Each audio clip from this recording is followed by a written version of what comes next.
Welcome everyone to the Sports Room, which is sponsored by Michael and Lisi Lohnbaum. And we're so thrilled to have you all. There's Michael. Thank you, Michael, so much for this. And we are thrilled to welcome Tom Ackerman with us tonight. So take it away, Tom. Well, hey, how are you? And thank you so much for having me. And what an exciting time to be able to spend with you. And yeah, if go ahead. I can, let me steal the spotlight from you for a second. This is Jason Morris from the St. Louis chapter of the Foundation Fighting Blindness. Michael Lohnbaum, who's the sponsor for the room. Just for a second to introduce Tom Ackerman for those of you who don't know him. Tom. But I mean, the more you involve yourself, it's if we can mute ourselves as we come in. Tom is one of the pillars of the St. Louis sports community. He got his start doing PA announcements at his local high school. Tom and I happened to go to the same high school years and years ago, but Tom is one of the great guys in St. Louis sports broadcasting, as you'll see tonight.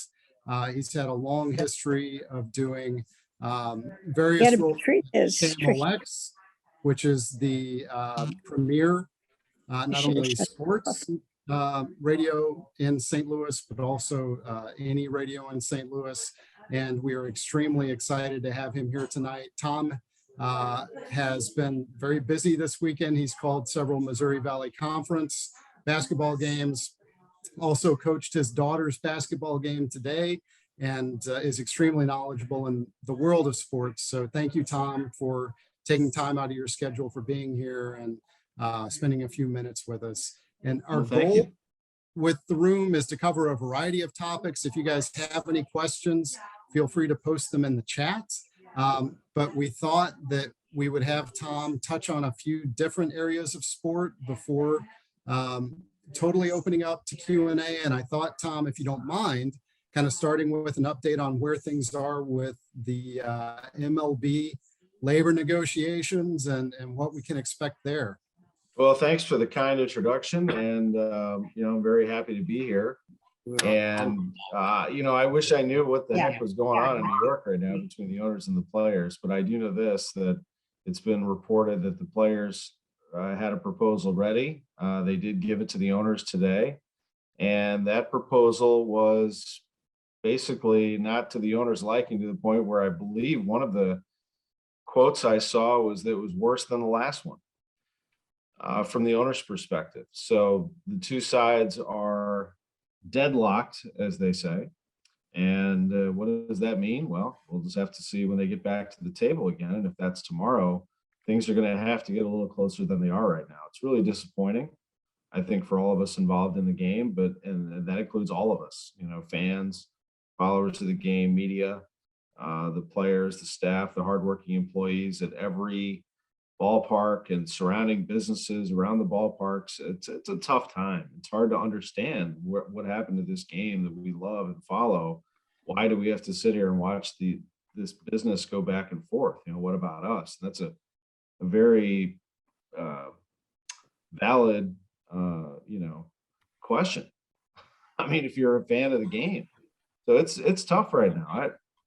I've been covering this team for a long time, and I just want to go do it. But, we're sort of waiting around for both sides to figure out how to come together in a collective bargaining agreement. I understand how those work, but you hope that two sides can partner up in a collective bargaining agreement and let's go. They seem like they're really dug in. The players are standing strong and the owners are not budging and want to make the players break basically to where they want to be, and the players want the owners to break. Somebody has to blink here, and it's just not happening. So it's tough. That's kind of a long-winded version of how I look at it, though. I mean, you can look at all the particulars you want: pre-arbitration, bonus pool, minimum salary, the competitive balance tax. There's a lot of money going back and forth, and you try to figure out how far of a gap each of those three core economic issues are. But the bottom line is we just don't have baseball. I think that most people are like, I don't even care anymore. Just tell me when we're playing. And they're getting frustrated. And that's not good for the game. So for those of us, but that's how I feel. And I love this game so much. And the minor league camp starts tomorrow. So you can work out in a Cardinals uniform if you're not on the 40-man roster. So they will do that tomorrow. So that's good. I mean, we're going to hear stories coming out of Jupiter, the prospects. But, people want to know, when are my tickets good? When do I get to go?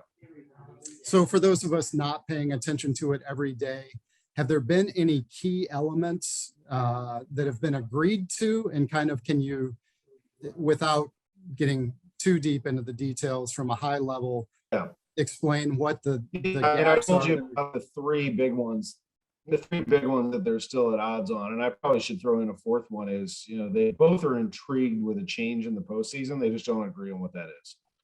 So they both have agreed basically to expand the postseason from 10 games, which is what it's been, or 10 teams, which is what it's been for the last decade. Aside from 2020, they expanded the playoff roster for that shortened season. But so they've agreed on that, but the players want it to be a 12-game postseason, and the owners want 14. So they've been really going back and forth on that and not really moving off of that. The other one is they basically agreed on a universal DH. They've agreed on to dismiss a few things like the arbitration eligible time.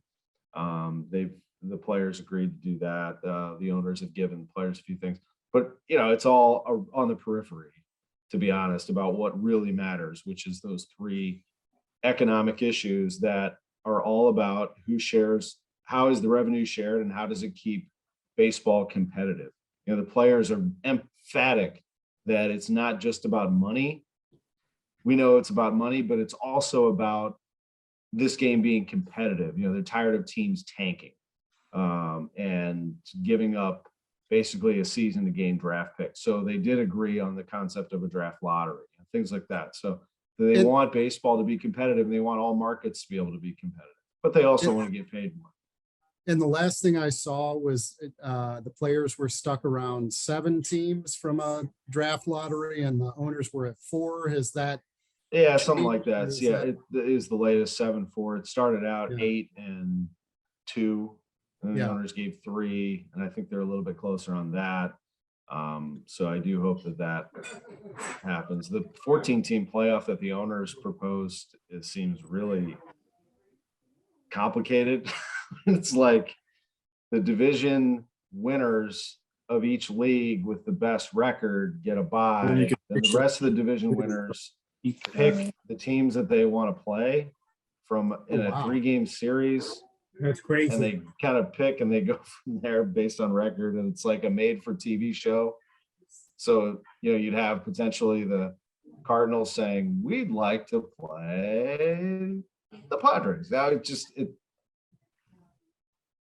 I've almost accepted the fact that baseball just isn't what I remember, and so I'm going to have to roll with it. I'm not a DH guy. Yeah.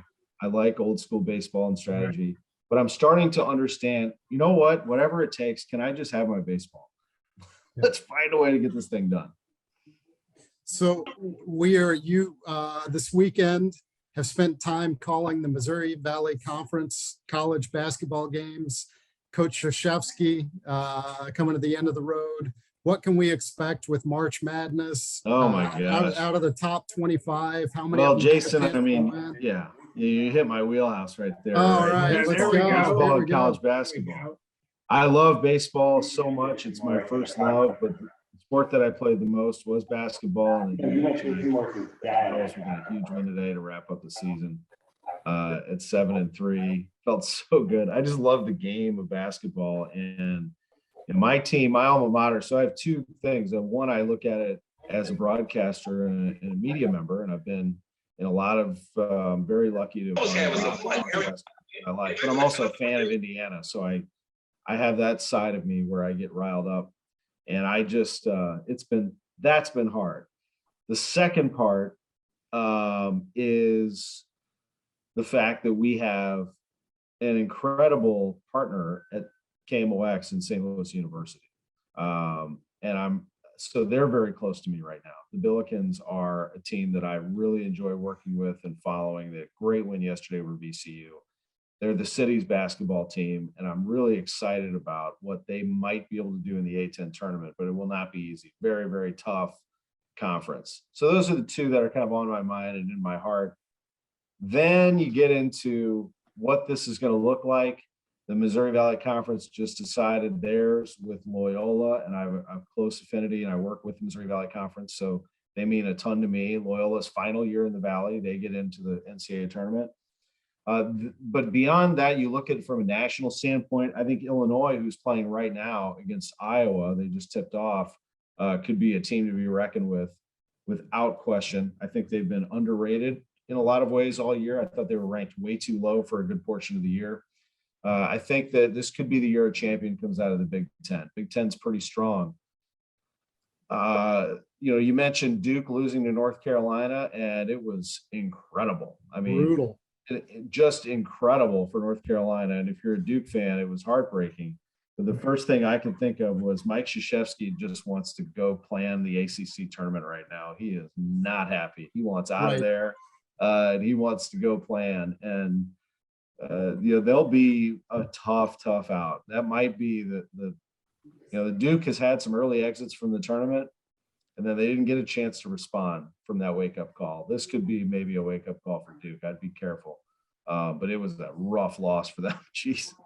Yeah. You look at the top teams in the country, number one is Gonzaga. I don't think they should be there. They lost to St. Mary's recently and stayed number one for some reason. Second ranked team is Arizona, and they're really good. They've had a couple bumps in the road. Colorado thumped them here recently. The third ranked team, fourth, fifth, sixth, they're all kind of the same. I mean, you've got, Baylor and Kansas out of the Big 12. You have Kentucky looks very strong. Yeah, there are a lot of good ones. Purdue is a team that I think will be very, very tough. Auburn is tough out of the SEC, but there isn't one dominant team. There just isn't. And it's going to make for an amazing March Madness. I think that you could definitely have a team that sneaks in, make a run. I think you could have upsets. I have no clue who the best team in the country is. Usually by now you have one or two dominant teams, and that is not the case. I think there are 8, 9, or 10 that could be considered a number one team. So if you were advising somebody on how to create a bracket when the brackets come out, would you say go nuts or more nuts than normal, or be more? Yeah, my strategy on that, Jason, is that I go for the upsets early and just don't do any more than usual. But look for the teams that come from these very competitive conferences, like a Big Ten, like an ACC. That they've been really good. But the SEC, I think, is still. I don't think people realize how good those SEC teams have become. If I were filling out a bracket, I would go after some of the middle of the road SEC teams in the field of 68, and I would push pretty hard for that. So I would go, let those guys run a little bit, but always when you go to the Elite Eight and Final Four, don't overload that with upset specials. You're probably going to get one or two in the Elite Eight. Keep those dominant teams in there. All right, we're gonna keep you on your toes here. I think Linda has some questions from the chat that we want to throw in. Linda. Yeah, absolutely. Thanks, Jason. Well, Mickey Gold wanted to mention here. He said he's already been notified by management that their first games are canceled. This is going back to the baseball season. He said they're already trying to figure out how to return our money for our season tickets. So you think that's going to be able to happen? Are they going to get their money back? Well, the season tickets is a good question for the Cardinals, and I have not received any official word whatsoever about the cancellation. But I think you have to be ready for something if they're not in a deal right now. And a week ago they weren't, and they canceled 6 games. So you're going to have to watch it there. Just keep an eye on it. There's no real answer, because could they come together quickly? It doesn't feel like it, but they always could. My guess is that they miss maybe some more games, but not a lot. I think eventually, there's TV revenue to be had. There's revenue on the player side and the owner side. There's just too much money. I think it's just too much to throw away. I would not think that they're going to go too far into this, as bad as it sounds right now. So, I mean, I think you're right. You have to prepare. You have to prepare for everything. And I actually have been hanging on to a flight to Jupiter, just to give you an example. for weeks. In fact, I still have a flight to Jupiter tomorrow, and I'm not going to go. And I'm probably, after we're done here, I'll just press cancel, because I know for a fact nobody except the minor leaguers are going to be down there. Wow. Well, I hope it works out for you and for everybody. So Lynn Tyler has a great suggestion here. He said, speaking of players versus owners in St. Louis, he has a baseball autographed by the Cardinals when Curt Flood was on the team. Wow. He said he's the only signature I remember, but I would say it's in good condition, but not great condition. Any thoughts on the value? And Lynn has offered to put it in our auction next year. Thank you, Lynn. Any thoughts about that, Tom? If Lynn That's a puts it great in the value. auction, we'll bid on it. Yeah, I'd bid on it. Great. Yeah. I would bid on that. That's Is that great. the- No, I is that- couldn't tell you what the value of that is. What we say in auctions is priceless. That's what the value is. Right. Yeah. Is that the late 60s, Lynn or Tom or Linda? I'm guessing. Yeah. Mid. Oh, it depends. I don't know what it is, but yeah, mid 60s, Yeah. mid late 60s. Okay. And I would think yes, late 60s. Great. great. And Mickey was also saying that you had mentioned before, the Duke game was a sad loss, but the event was remarkable. Coach K was, it is, and will always remain Duke and a superstar. So He's one of the greatest coaches of all time. I can count him on one hand. Mike Krzyzewski, Bob Knight. Got to put my guy in there. John Wooden. Well, and Krzyzewski is a disciple of Bob Knight, right? Yep. Dean Smith. John Wooden. Those are the big four. I would say I said Krzyzewski, Knight, Wooden, and Dean Smith were the four that I said, but there are more. Yeah. Those are just four that come to mind. So Tom, Lynn Tyler said you had mentioned IU. So he's from Indianapolis, and he wanted to know if you were related to Bob Ackerman, who's a former IU golfer. I am not related to former IU golfer No? Bob Ackerman. Okay, No, but good no, guess. yeah, not bad, not bad. But Tom is I believe, a frequent visitor to IU and still a huge supporter of the IU basketball team. Is that I correct? am. Yes, Yeah. I go to. In fact, I've been to 2 games this year, and they won them both. They beat Ohio State and beat Purdue. So they were saying you got to come to more games. But my favorite thing is I'm on the board of the media school in Indiana, the Dean's Advisory Board. In fact, I was on the search committee for the new dean of media school. So it was a great honor. I love being part of it and seeing the inside of the inner workings of my school, and being part of that is very rewarding. So to help mentor students there and be part of that process is great. So if any of your kids would like to go to Indiana, all you have to do is just reach out and I'll help recruit. Good to know. So someone else had a question about the Olympics that just ended. Tom, what's your favorite sport to watch in the Olympics? Summer Olympics, I love whatever we can watch as a family, to be honest, because I'll watch the Olympics kind of as background. I used to be, when I was a kid, I was really into it, but I feel like there's so much content these days, and the Olympics are on when there's a lot going on, but I do pay attention. Summer Olympics, I'll watch whatever we could watch as a family. My oldest daughter's a swimmer, so I would say swimming would be one of the big ones that we would follow. Gymnastics, obviously, Simone Biles, that was really special to see her in St. Louis, and St. Louis Sports Commission helped me get my daughters, to that night. So help us get our kids there so we could be there as a family. So those are 2 big ones, the really popular ones. So the Winter Olympics, we'd be talking about figure skating, although for me, I love to just sit there and watch. Skiing and curling has been interesting. But skiing, downhill skiing is, that's the classic Winter Olympic sport for me. Yeah, that was really exciting and heartbreaking watching that. Michaela Yeah. Schifrin, and keeping that video on her sitting on the side of the mountain. That was super sad. Yeah. What did you think about the controversy with the Russian skater and the doping? Well, disappointing. And, when you said Russia, I thought we were going to go another direction there based on. Oh, what's no. going This is the but- sports room. Yeah. Well, it's actually bled into sports too. I mean, True.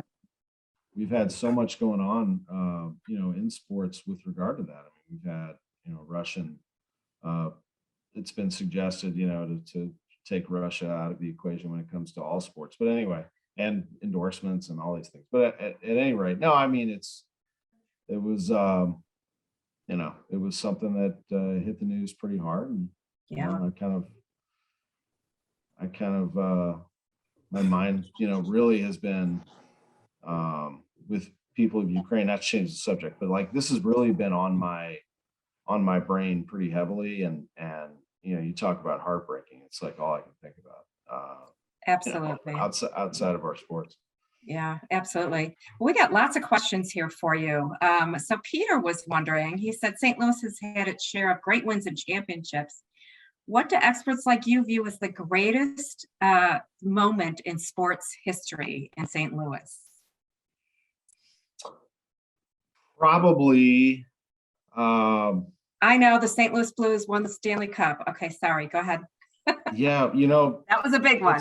It's either that one or David Freese's home run in Game 6 of the 2011 World Series, because the Cardinals were down to their last strike twice, and then Freese let off the 11th, put the game away. That's a big one because the Cardinals had, and I know they'd won a World Series 5 years earlier, but that was an unreal turnaround for that team. It was 10 and a half games out in August and put together the greatest comeback in baseball history. So I'd say Game 6, like all you have to say is Game 6. You don't have to say the sport. People know exactly what sport, what year, and exactly what happened. That's got to be up there, along with just staying with the Cardinals, winning the World Series in '82. It was the first time they had won in 15 years, since '67. It was a great moment. The '64 pennant coming back from nowhere has to be up there as well. And then looking at the Blues Stanley Cup, it's just hard to beat that. It's the whole run. I mean, the Rams winning the Super Bowl was amazing in '99. The Cardinals winning the World Series in 2011 was unbelievable because of the comeback, but the Cardinals had won 11 world championships at that point.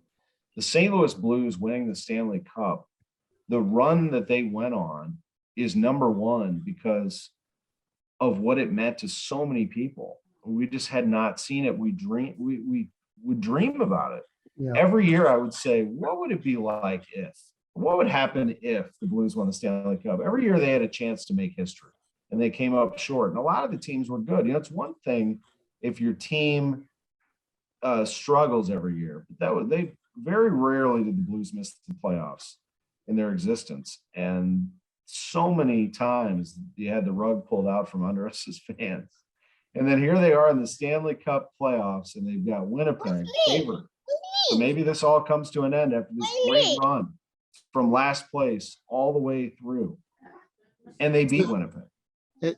And then here come the Dallas Stars, favored, and it goes down to a seventh game and inches away from ending in Dallas's favor, and they win it on Pat Maroon, of all people, his goal of St. Louis. Then San Jose's favored to beat him. Everyone thought, great, Blues took them to 7, but the Sharks are much better. No, the Blues handled them fairly easily. And then the Boston Bruins, the big bad Bruins, and not only did the Blues win the Cup, but they won it in 7 games. They won it in Boston, the city that's been all over us with the Red Sox and the Patriots. They went into Boston and won with, again, a team that was an underdog and not favored, just time after time after time. And of course, the celebration. And, I'm still worn out from the celebration. It was just the best. So, it has to be top of the list. There have been so many great moments. To make a small FFB connection to that run, the St. Louis Blues Stanley Cup season, we actually honored Chris Zimmerman, who was the president of the Blues, at a Dining in the Dark event in late January of that year. And at the time, the Blues were in last place. And he publicly, in front of the crowd at Dining in the Dark, was apologizing for the state of the Blues. And then Jordan Bennington started a game, and the next thing we know, there's a parade on Market Street. So it was really remarkable. Incredible. That is amazing. And the 2011 World Series, I did an event at the Missouri Athletic Club with the Cardinals that day that they went 10 and a half games out. They got swept by the Dodgers and it was over basically. And we're all sitting there. It was me and Mike Claiborne and John Rooney. And we're like, how are we going to do this banquet? We had all the players in there and everything. And we did it. And it was, not waving the white flag, but it was down. A few guys sort of conceded the fact that it's been a tough year. And even Tony La Russa and John Mozeliak said, we're going to do the best we can this year, but it's been blah, blah, blah. And then Adam Wainwright gives this speech basically saying, hey, Brewers are how far up are they? We went all 6 against them. We're 4.5 back, right? In September. I bet no one want to face the Cardinals then. And the crowd's like, and then of course they go on and do their thing. There's one of the best guys ever, Adam Wainwright. Well, we also, speaking of our honorees at Dining in the Dark, the following year, we honored Ryan O'Reilly, the MVP of Stanley Cup. So for all of you out there, you need to come to our St. Louis events because we have some really exciting guests. That was an amazing night. That's awesome. Oh, It man, was what very a great cool. guy he is. The Great, St. Louis great guy. fans are the best. He was so nice and generous, and he actually performed with Jason's son, Jack. Jack is played the guitar, and so did Ryan. And they had one of Jack's friends sing, and it was just an incredible evening. It really was. That's awesome. I Yeah, love it. it was great. So we have lots of questions for you in the chat. So Chad was wondering, as an alum of you, did you ever participate in the Little 500? I did not. Well, I participated as a fan, as a student. I did not ride in it, no, but I was Sigma Pi at Indiana University. So the fraternities had teams, and then there were off-campus teams. Oh my gosh, what a party that is! But the race itself, I actually went back to it. I had a board meeting that was that weekend, and so you could. Recording in progress. You could stay Saturday because the Saturday was the race, and so I did. I stayed an extra day and went to the Little 500 like about 4 or 5 years ago, I want to say, and nothing had changed. Everything still looked the same. The bike race, if anyone's seen the movie Breaking Away, it's exactly like that. And they have the flip cards holding up all for the laps, how many laps they've completed. For those who don't know about the Little 500, it is a bike race around a track, a cinder track. It is just phenomenal. That's very cool. So Andy was wondering, who are the broadcasters, past and present, that you respect and admire? Oh, it's such a great question.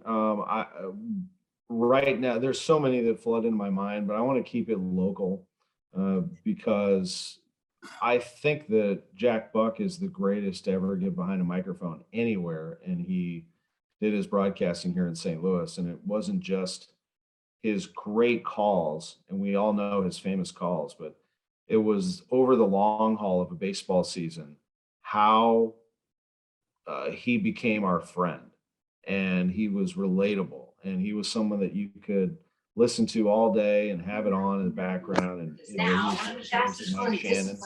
Or for those before I was born, doing it with Harry Carey.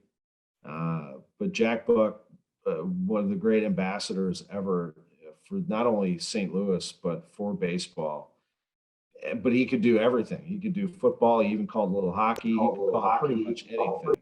And I had the great honor to be able to work with him for 5 years. So in my heart, he's number one. But man, I mean, you talk about the present. Are we so fortunate to have Mike Shannon just retired, but John Rooney does a wonderful job. And, Chris Kerber is the voice of the Blues. I mean, you talk about a great past and present. Dan Kelly, all the way through, they've had some wonderful broadcasters, and Dan Kelly is a voice that I can still hear in my head that I called, or I learned the game of hockey through him, basically. When my parents thought I was doing my homework, I had Dan Kelly calling Blues games on KMOX, whether they were East Coast or West Coast. I listened to them all on my little radio in my room. And I learned a lot about the game from him. And I think about Chris Kerber today, how many kids are learning the game through him.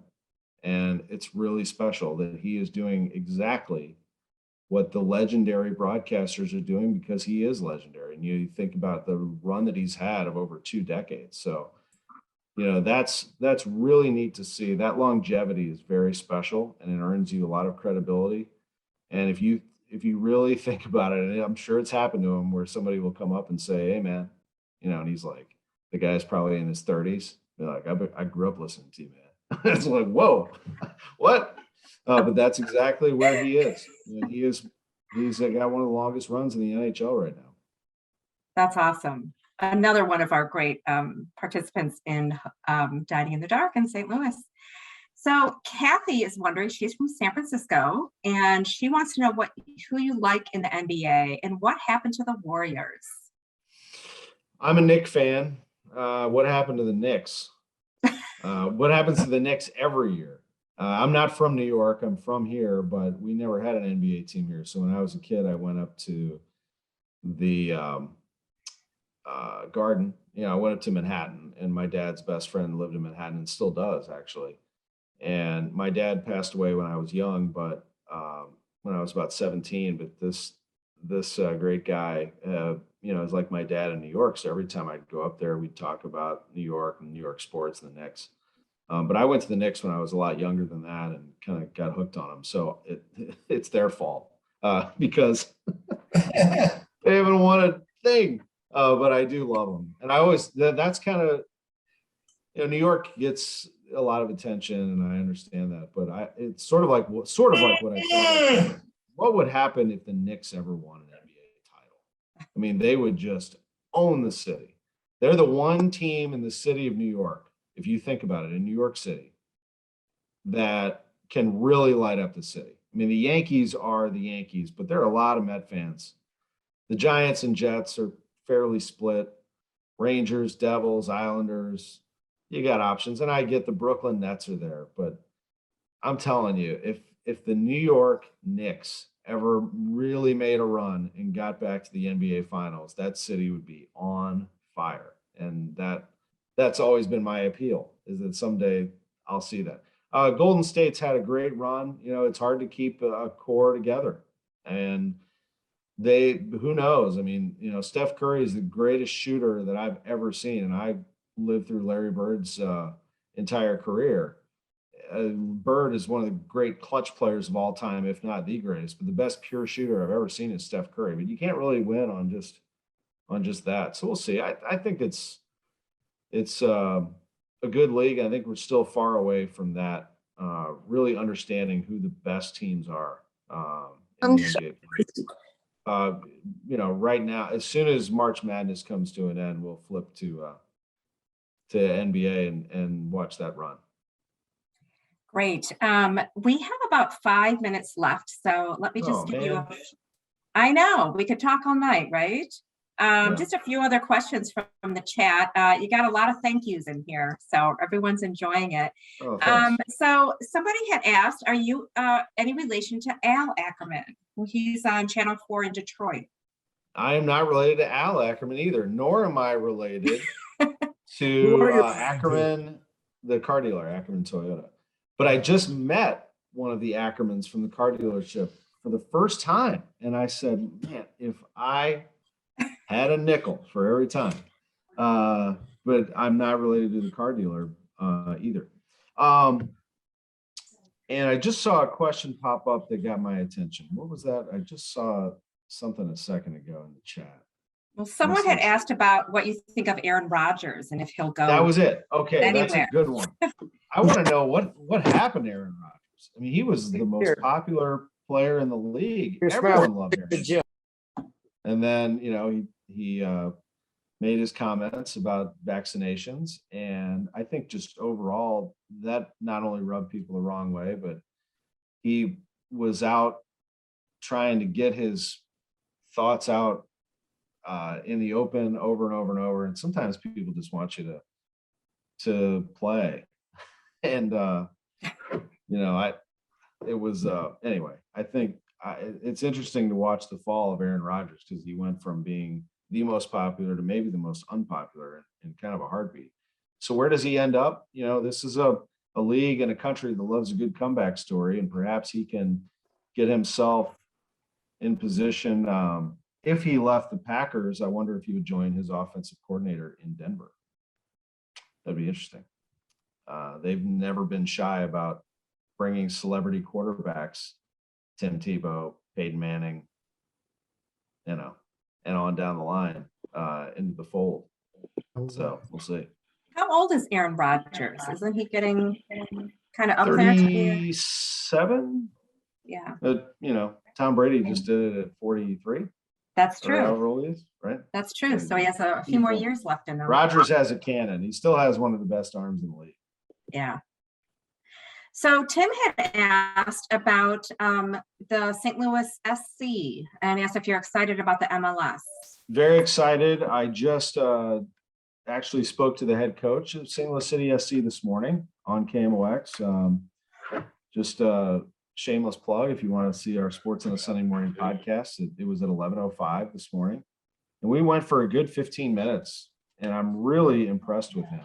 I'm impressed with the entire organization. Carolyn Kindle Betts has been wonderful, and that entire group is very exciting. And I love the Taylor family, and I grew up with them as friends. But man, this Bradley Carnell, the coach of St. Louis City SC, is very impressive. He's from South Africa. We talked for a while today about his style. His style of play is aggressive and attacking, and they're looking for players who can fit that. I think they want to really come out with a bang. I think they want to make sure that people are attracted and that it's a style of play that gets that stadium, Centene Stadium, fired up. And that's the other thing is, wow, what a stadium that is. I mean, I drive by it just about every day. It's beautiful. They put so much into it. They're going to not buy a roster, though. They'll put money and invest in that entire area, and that stadium will be spectacular and state of the art. But watch for them to really build a foundation of youth and a system of players that they continue to grow from. I think they know that St. Louis is a hotbed for soccer, and they will tap into the resources here.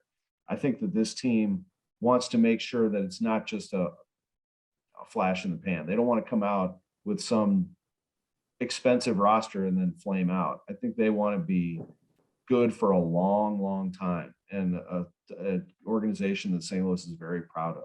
And I really appreciate that. It's a young, energetic, fun group that owns St. Louis City SC. I would look out. They're going to be together for a long time, and it's going to revitalize downtown West. And it's going to give us a little more of a world feel, because soccer does have that international feel that I think St. Louis will crave and really enjoy.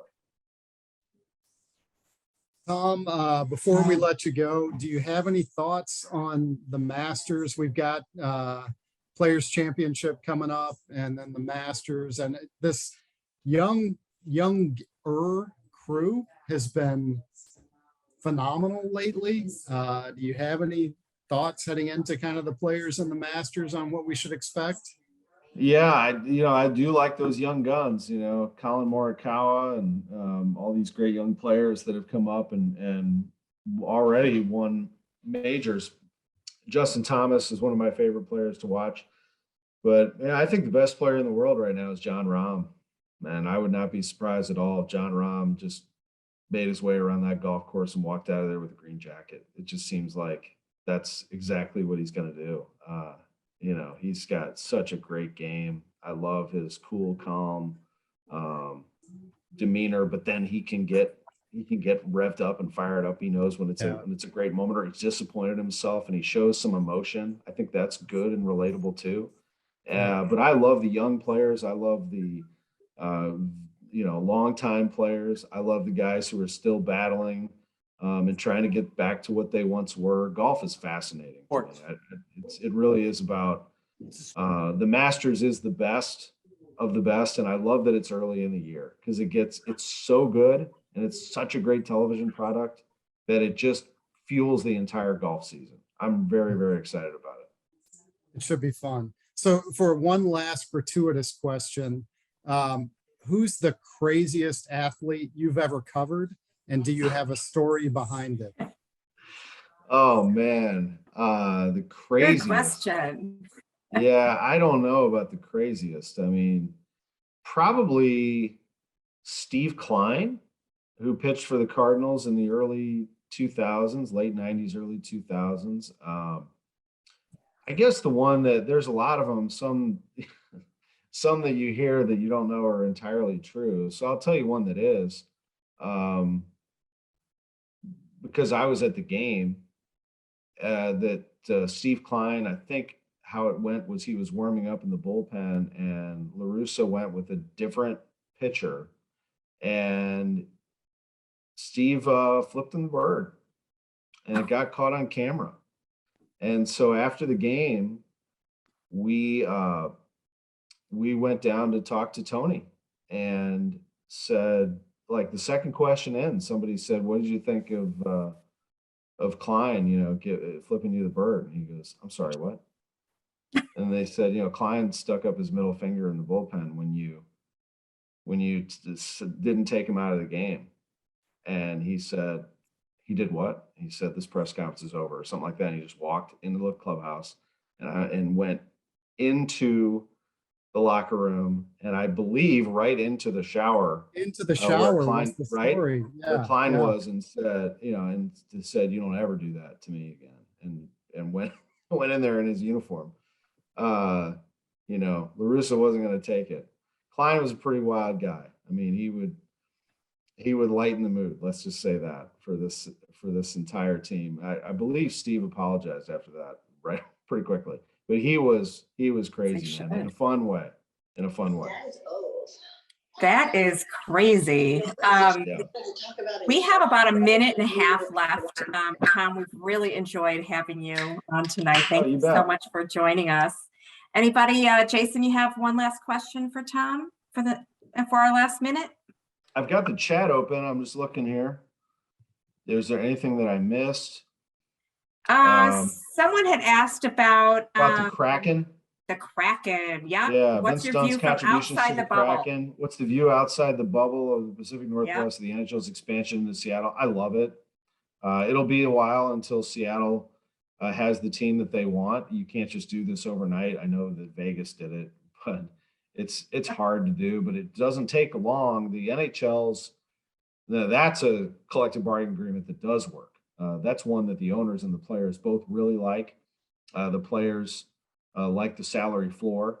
So, they know what's coming, and the owners, I think, have a nice deal. They have a good TV deal. That's a league where you can be competitive. You can turn it around pretty quickly. I love Seattle, great city.